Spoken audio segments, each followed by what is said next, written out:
Bueno, eh, pues les voy a hablar un poco acerca de cabiomorfa y en general de roedores. Me presento por si no me conocen, soy Francisco Urrea, soy biólogo de la Nacional. Em, pues básicamente les quiero contraponer les quiero dar una propuesta y es que voy a hacer una serie de preguntas. Me gustaría que los que quisieran participar pues quiten su micrófono un momento o levanten la mano y no sé, yo les da la palabra o algo para que el que quiera responder la pregunta me conteste. No, no hay nada, no trate de hacerla de una manera simple, de no utilizar ningún lenguaje complejo, entonces espero que sea clara y pues si no, al final pueden hacer las preguntas que quieran. Bueno, en general, pues para comenzar a hablar de esta historia, quiero centrarnos un poco en el panorama completo. Vamos a hablar de un grupo de roedores. Rodentia en general, junto con los quirópteros, los murciélagos, componen más del 50% de toda la diversidad de mamíferos que se encuentran en el planeta. El clado rodentia como tal, el primer protorroedor, se encuentra en Asia hace más o menos 56 millones de años, cuando el continente asiático estaba pegado con Europa y con Norteamérica, en el continente que se llama Laurasia. Es en unos periodos un poco más adelante y diversificaciones a finales del Paleoceno y a inicios del Eoceno que aparecen los primeros grupos, todos los grupos de roedores que podemos ver el día de hoy, las subdivisiones en general de roedores. Aquí les quiero preguntar a ustedes, al que quiera participar, si quieren mandar un mensaje, cuáles son según ustedes las primeras, como los subgrupos que se encuentran dentro de la rodentia.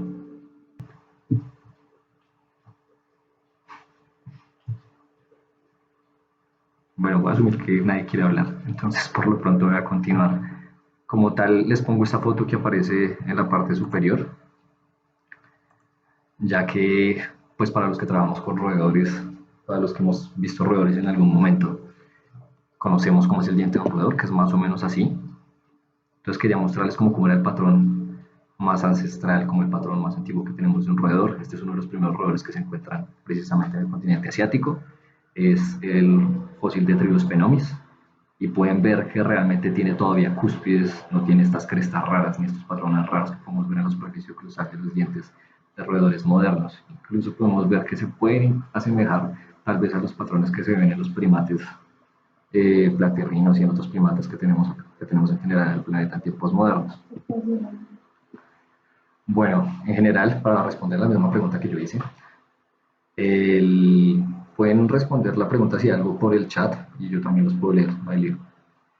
Para responder a la pregunta que hice anteriormente, actualmente se divide Rodentia a grandes rasgos en tres principales grupos. Como tal, el clado relacionado a las ardillas, el clado relacionado a los ratones, el cual se compone de lo que antes era animaluromorfa, castorimorfa y miomorfa, y el clado tenoístrica. Es dentro de este gran clado tenoístrica del que parte la historia para irnos poco a poco a llegar a cabiomorfa. Tenoística contiene cabiomorfa.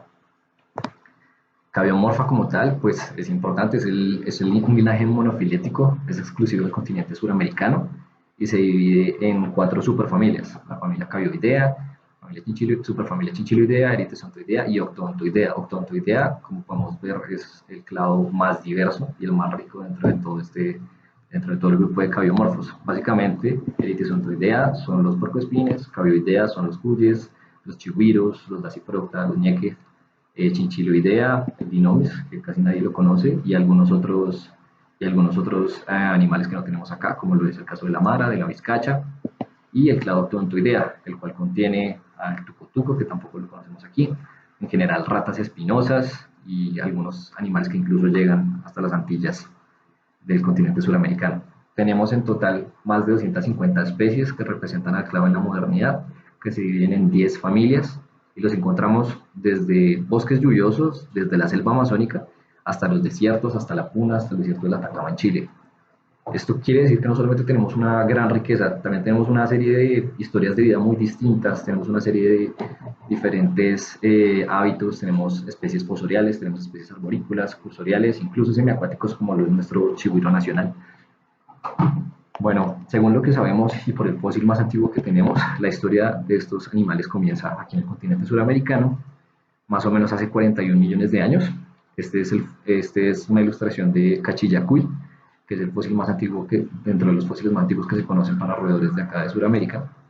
Y es posible que a partir de este roedor y a partir de la forma que vemos aquí haya surgido todo el clado cabiomorfa. No era como tal todavía un cabiomorfo, pero fue el patrón morfológico que pudo haber dado lugar a los cabiomorfos en general. Entonces, las preguntas que van a regir esta presentación son estas dos. Primero, como lo pudimos ver, Cachillacuy aparece en Perú hace más o menos 41 millones de años. El problema y lo raro es que el pariente más cercano, por así decirlo, el ancestro común más cercano que podemos encontrar con el resto de grupos de roedores, aparece en África, hace más o menos 43 millones de años. Esto porque es raro, uno pensaría originalmente, no, pues, ¿cómo hicieron los bichos para llegar hasta acá? Que es la primera pregunta que va a regir esta presentación. No, pues cuando los continentes estaban pegados, o pues por lo menos yo pensaba así, cuando los continentes estaban pegados pudieron haber caminado de un lado a otro.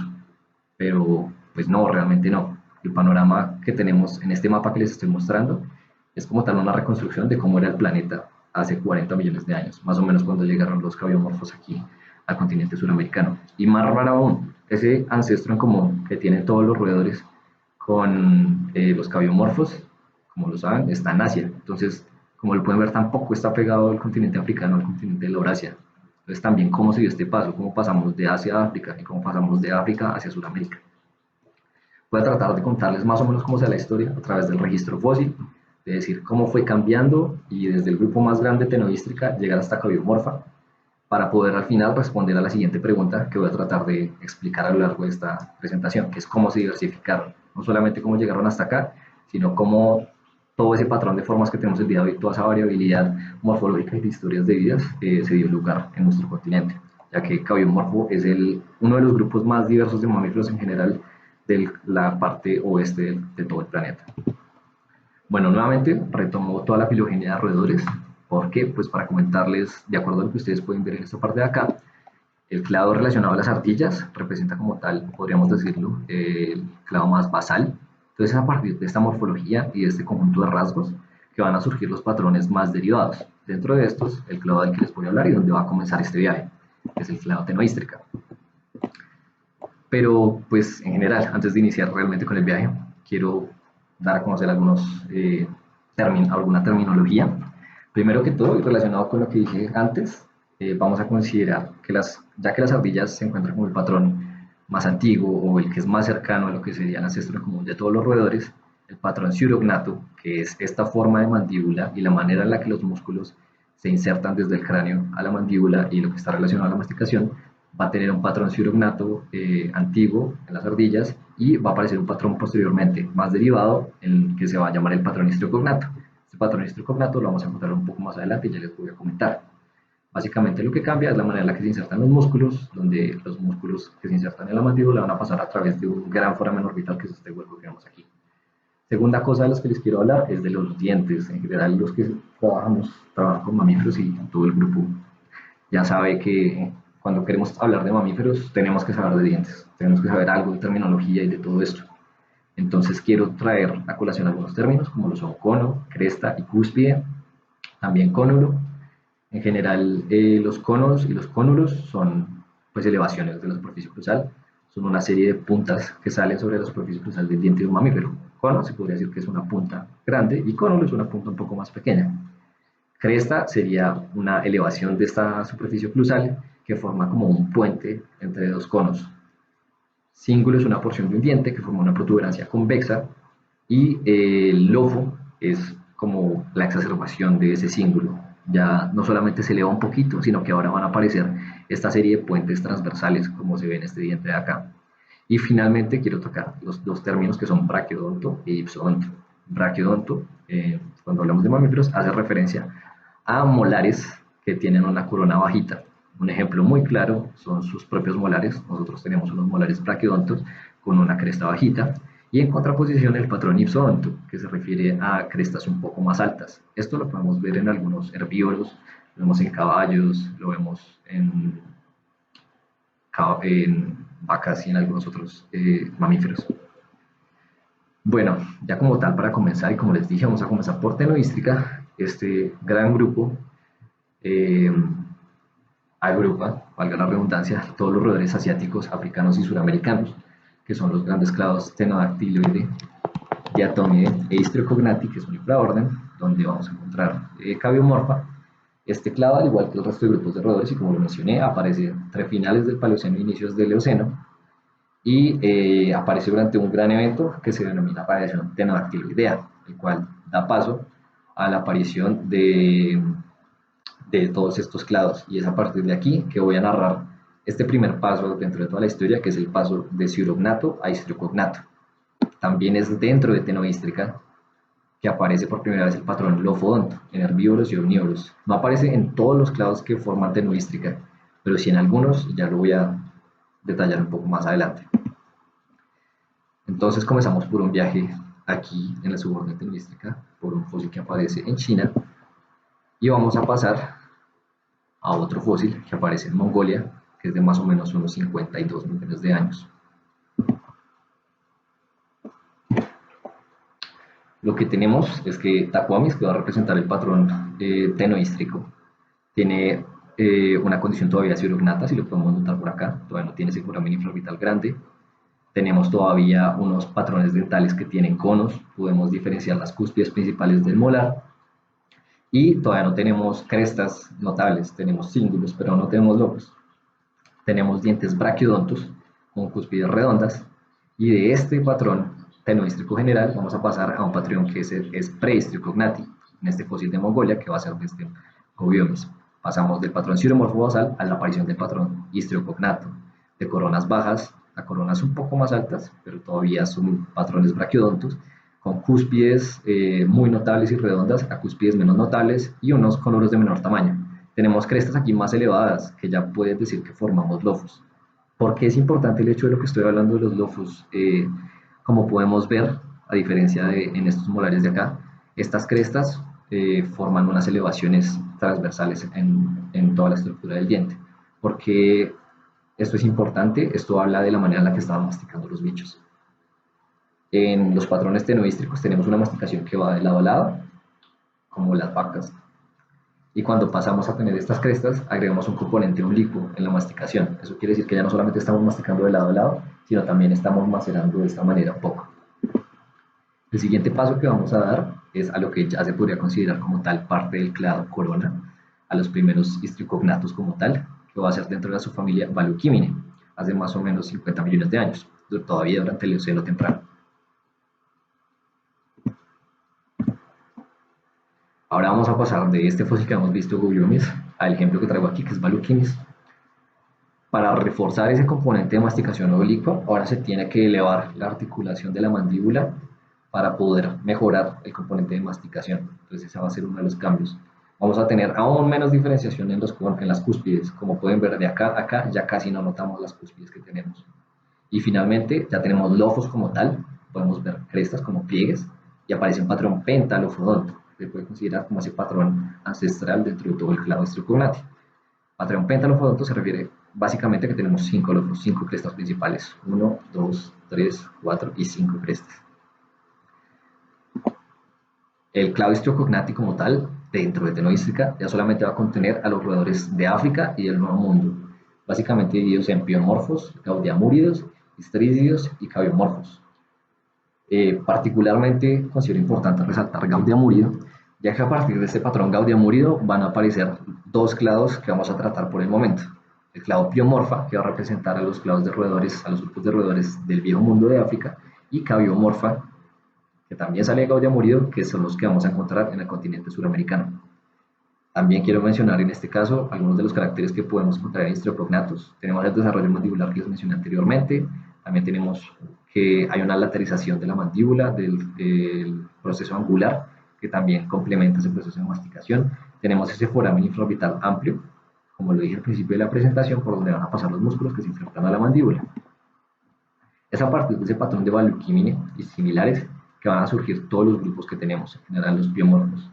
Y como lo mencioné antes, resaltando el patrón gaudiamúrido, de donde van a salir los cabiomorfos que tenemos en el presente. Hace 44 millones de años se dio esta separación entre gaudiamúridos y piomorfos. Y es en este siguiente paso, más o menos hace 43 millones de años, 42 millones de años, que nos aparece nuestro Cachillacuy aquí en Sudamérica.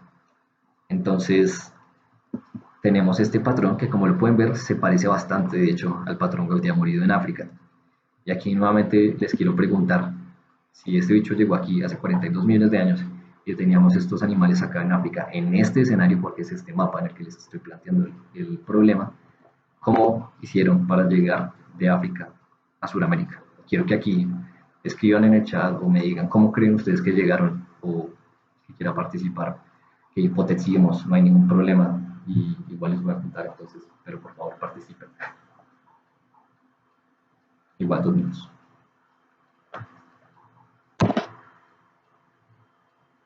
Diego Castañeda dice no cree que sean especies que migran. Hábitos acuáticos, un ancestro acuático en común, por medio de un huracán, ok. Bueno, y entonces, ¿por qué caminos llegaron? ¿De qué manera creen que llegaron? Saltadores de islas, ok, por medio de islas conectadas en algún momento. Vale, gracias. Bien, bien. Chihuireando, muy bien. Bueno, entonces, como les comentaba, tenemos básicamente tres teorías. La primera, que es llegando de Asia por Norteamérica hasta Sudamérica. La segunda, más apoyada, que es de Australia pasando por Antártida, llegando por este estrecho hasta la Argentina.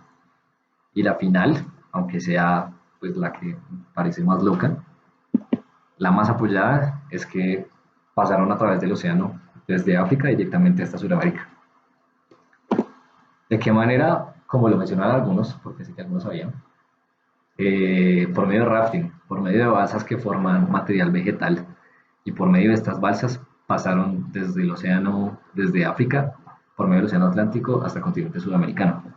¿Por qué se considera que esta es la hipótesis más aceptada y por qué es la que se tiene en cuenta el día de hoy? Primero que todo, como ya lo mencioné, las formas africanas son similares a las formas de Sudamérica. Similares no solamente en forma de molares, sino también en el tamaño. Eso quiere decir que hay poco tiempo entre uno y otro, si son tan similares, o pues es lo más probable. Segundo, los yacimientos que encontramos en el Perú tienen baja riqueza, y no solamente baja riqueza, también tienen una baja disparidad morfológica. Entonces, ¿esto qué querría decir? Pues lo que se cree es que básicamente como tenemos baja riqueza, representa que esa fauna que encontramos en Perú está muy cercana a la llegada de los primeros roedores aquí al continente. Todo esto nos dice que hay un corto periodo, relativo corto periodo de tiempo, más o menos de unos 2 millones de años, entre el patrón de Sudamérica y el patrón de África. ¿Por qué podemos decir que no llegaron desde el sur, subiendo hasta llegar a latitudes más mesiales? Bueno, todo esto que les muestro aquí en esta diapositiva representa yacimientos fósiles de mamíferos que encontramos del Eoceno en Sudamérica. Como podemos ver, hay un montón de localidades de mamíferos aquí abajo en Argentina. ¿Qué es lo que pasa? Varias localidades en Argentina, en estas latitudes, están muy bien estudiadas y llevan mucho tiempo sacando fósiles de allí. Y a pesar de que llevan tanto tiempo y que se cree que están muy bien estudiadas, no se ha encontrado ningún roedor. En cambio, en latitudes más mesiales, donde la riqueza de fósiles es mucho más baja, ya se encontraron roedores. Entonces se relaciona esto no a un error de muestreo, sino que realmente no había roedores aquí. Los roedores llegaron primero y se asentaron en la parte más mesial del continente. Y la última razón por la que se considera que los roedores viajaron a través de un crucero en el Atlántico en estas barcas formadas por vegetales es porque es posible, porque se ha visto, hay reptiles en los que ha pasado, porque el viaje hace 40 millones de años no es el mismo viaje cansado que se deberían pegar hoy. Hace 40 millones de años había una distancia de 1000 kilómetros, no de 2600 como hay el día de hoy. Y de acuerdo a modelamientos que se han hecho de corrientes, de paleocorrientes, ese viaje hubiera tomado tan solo 11 días. Segundo, no solamente es el hecho de que hubieran podido tomar poco tiempo, sino que, como lo mencionó alguien también, hubieran podido tener paradas. Como lo pueden ver aquí en esta parte del sur de África y en Sudamérica, tenemos una serie de estribaciones y estas estribaciones pudieron haber dado lugar a que, junto con un nivel del mar que es más bajo al que tenemos el día de hoy, se hubieran elevado algunas islas en el océano Atlántico. Entonces pudieron haber parado de lado a lado, pudieron haber descansado, saltar de isla en isla hasta llegar al continente sudamericano. Este escenario solamente es probable para mamíferos pequeños. ¿Por qué? Porque los mamíferos pequeños pueden entrar en un estado de torpor, o sea que en escasez de alimento, en condiciones adversas, pueden dormir un ratito y enfrentar esas condiciones. Entonces, todo esto nos permite, decir que pudieron haber llegado acá. Y finalmente, porque se cree que no llegaron solos y que no son los únicos que han llegado por este medio. Los primates platirrinos también pudieron haber llegado aquí. E incluso se cree, pues se tiene la pregunta de que puede ser un evento sincrónico entre los dos. Esto representa un caso de sweepstakes colonization, que es básicamente un organismo que atraviesa condiciones adversas donde no puede establecerse y llega a un nuevo ecosistema donde se establece y puede diversificarse. Al parecer, estos roedores que llegaron a Sudamérica ocuparon nichos vacíos que habían y aparte de eso pudieron haber competido con fauna local. ¿Por qué se cree que pudieron haber competido con fauna local o qué nos podría decir que sí es así? A partir de la llegada de estos roedores, hace 40 millones de años, hay una reducción en la cantidad de fósiles de herbívoros ungulados y particularmente de herbívoros marsupiales. Entonces se cree que esta reducción de fósiles, además de algunos cambios climáticos, pudo haber tenido que ver con la llegada de los histriocognatos. Ya para el Eoceno tardío, ese es el otro punto de Sweepstakes Colonization, teníamos la aparición de 4 superfamilias, o sea que llegaron a unos climas que en ese entonces eran cálidos y tropicales, que facilitaron que estos roedores se diversificaran rápido, porque ya en un corto periodo de tiempo teníamos las 4 superfamilias que tenemos el día de hoy. Y esta primera evento de diversificación hace parte de una serie de pulsos de radiación que se presentan a lo largo de la evolución de los histriocognatos que llegan aquí al continente suramericano. Los que les estoy mostrando acá es más o menos cómo se van dando algunos de los yacimientos fósiles más antiguos. En Perú, tenemos en La Saya, en Bolivia, tenemos en Tincurírica, en Chile, y tenemos los últimos en... Estos todavía son muy viejos, son pues particularmente del Eoceno, del Oligoceno temprano y del Oligoceno temprano medio. Entonces, pues más o menos como va bajando cómo se van moviendo estos roedores en el continente suramericano. Porque, ¿qué otra cosa nos está diciendo que realmente aparecieron allá? Se cree que para ese entonces, en ese mismo periodo, los climas que se encontraban hacia el sur del continente eran mucho más cálidos. Entonces, los climas mucho más cálidos, más que cualquier otra cosa, pudieron haber actuado como barrera para que estos roedores que estaban en unos climas tan cálidos y tan tropicales no se movieran un poco más. Como mencioné, hace parte de los pulsos de radiación que dan lugar a estos bichos. Y lo que mencioné en el primero, el primer pulso de radiación que da lugar a todos los clados, está acompañado por un enfriamiento en general del continente suramericano que se da después de la separación de Antártida, que permite que todo el continente se enfríe. Y es a partir de este enfriamiento en el evento Eoceno-Oligoceno que pueden darse lugar a nuevos yacimientos como los que les mostraba, porque encontramos riquezas en Perú, pero tenemos una riqueza mayor en Argentina en un corto periodo de tiempo, ya en el Oligoceno temprano. Entonces, en un corto periodo de tiempo comenzó a diversificarse rápido. El segundo curso de diversificación es este, que se encuentra en el Oligoceno, Mioceno. Es importante mencionar que aquí aparece el patrón protoipsodonte. Los roedores que llegaron aquí de Sudamérica y los patrones que vemos en Perú, en Tingurírica y en La Saya, todavía se considera que son algunos roedores braquiodontos, todavía no presentan coronas altas. Entonces, esta radiación se acompaña de la aparición de los primeros roedores protoipsodontes. Y el último evento de radiación que se da en el Mioceno, que se da dentro de la familia Octodontoidea, dentro del grupo Octodontoideo superfamilia, que da lugar a muchas formas. Este pulso se encuentra acompañado principalmente del levantamiento de los Andes y de un óptimo climático que se da a mediados del Mioceno. El levantamiento de los Andes genera también una aridificación de los continentes, de la parte más hacia el sur del continente. Estos nuevos ecosistemas que se forman dada la elevación de la cordillera central propician a que los roedores que ya tenemos aquí se tengan que enfrentar a nuevos retos y aparezcan nuevas adaptaciones a diferentes ecosistemas. También el hecho de que simplemente el levantamiento de la cordillera pudo haber generado una separación geográfica entre varias poblaciones, lo que pudo haber llevado a eventos de especiación alopátrica. Todo esto nos lleva a la distribución de cabiomorfos que tenemos el día de hoy, los cuales se encuentran desde la Patagonia hasta Centroamérica e incluso hay unos grupos de porcoespines que podemos encontrar en Norteamérica y los grupos que encontramos en las Antillas. Quiero mencionarles 2 rasgos que permitieron la diversificación de este grupo y que quería mencionar. Primero que todo, el tamaño.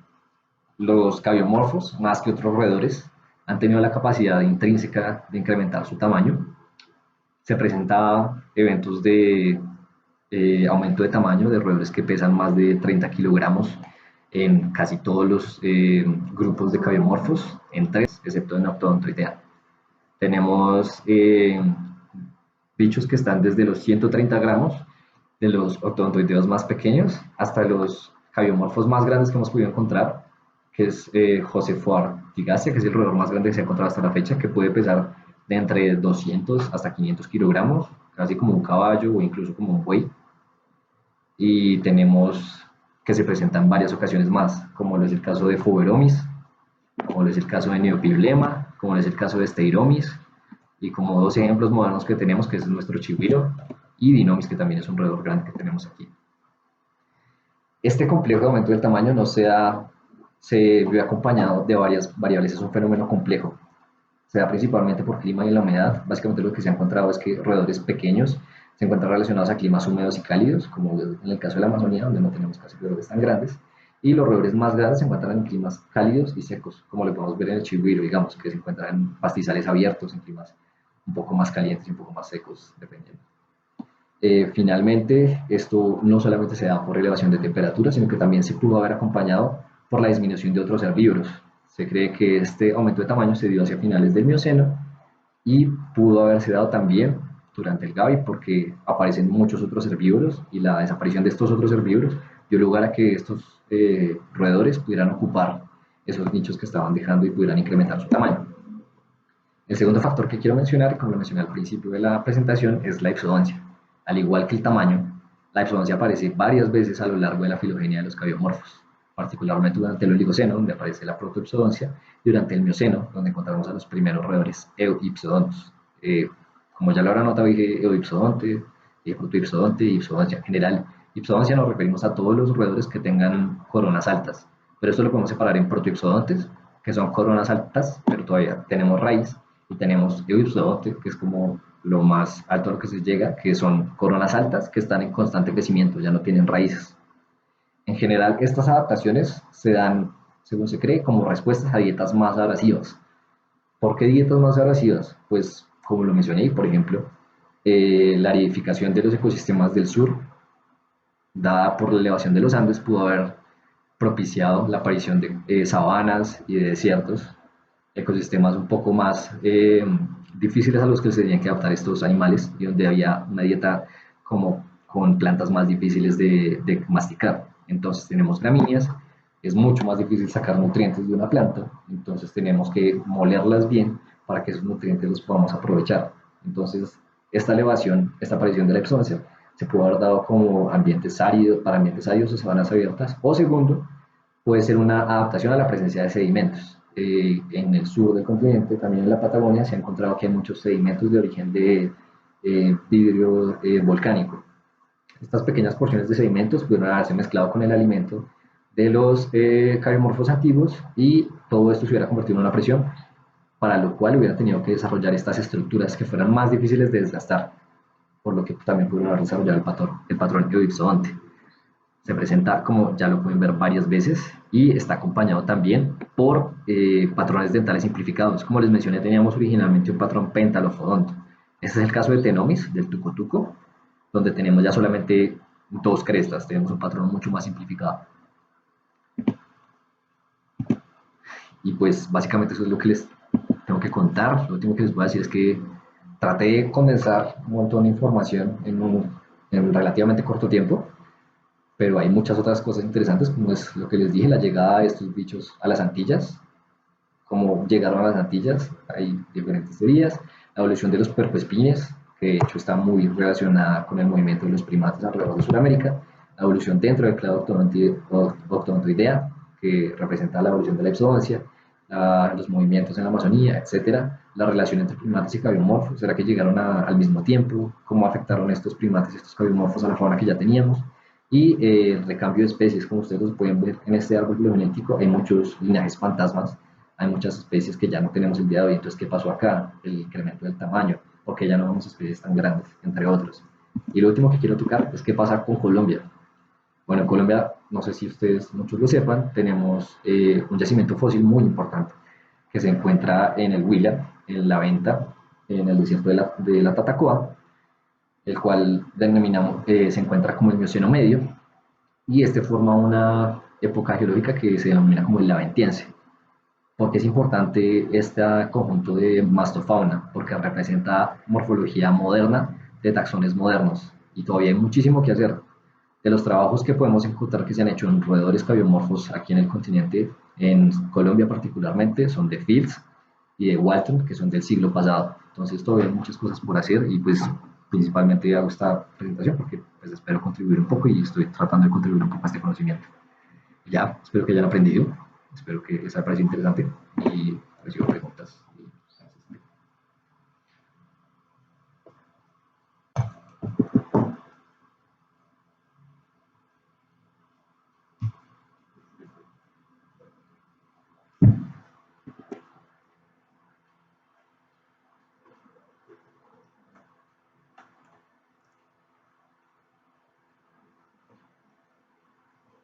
Sí, la charla sí queda grabada. Cuando cuento el resto de cosas, no sé, si quieren que les siga contando, pues lo voy a seguir diciendo. Literatura, sí, la que quiera, aquí al final de la presentación puse mi correo, fjrab.gmail.com, y me escriben, les doy la literatura, básicamente la que va a ser mi presentación.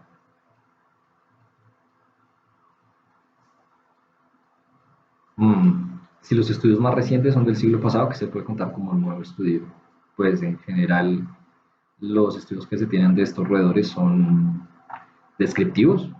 Entonces tenemos como qué roedores encontraron, descripciones de especies, descripciones de fósiles. Entonces un estudio nuevo se puede considerar que se hayan encontrado primero, lo más sencillo es que se encuentren nuevas especies fósiles. Segundo, que se hagan reclasificaciones de estas especies. Podemos ver que hay muchos fósiles que están clasificados dentro del mismo género y que pues particularmente dudo que puedan ser como tal una misma especie, entonces pueden requerir una nueva reclasificación. Eh, ¿Cómo afecta el hecho de que tengamos roedores aquí en Colombia con esta fauna que representa acá toda la historia de cabiomorfos de todo el continente suramericano? Eso podría considerarse un estudio nuevo. La teoría de las balsas le parece muy interesante a Nelson Guevara, pero en el caso de los roedores del género Rheomis, que son acuáticos, son especies nuevas, pues ya existían desde aquella época. Sí, es otro cuento diferente.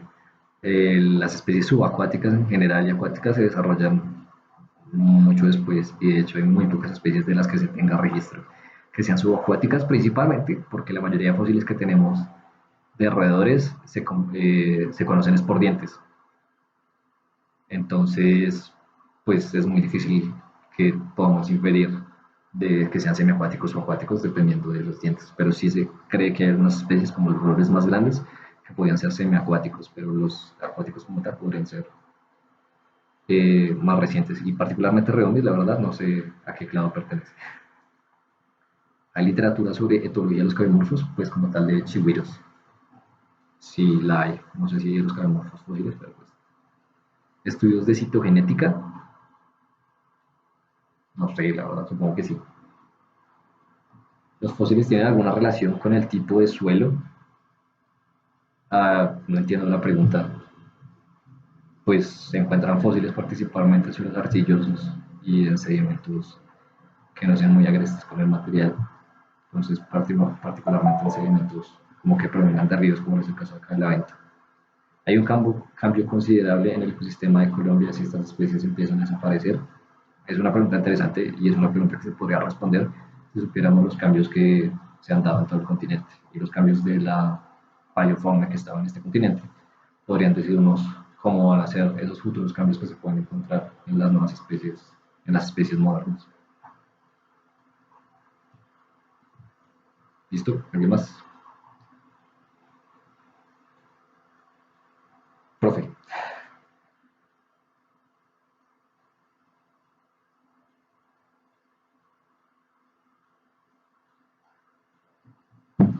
Sí, voy a pararla.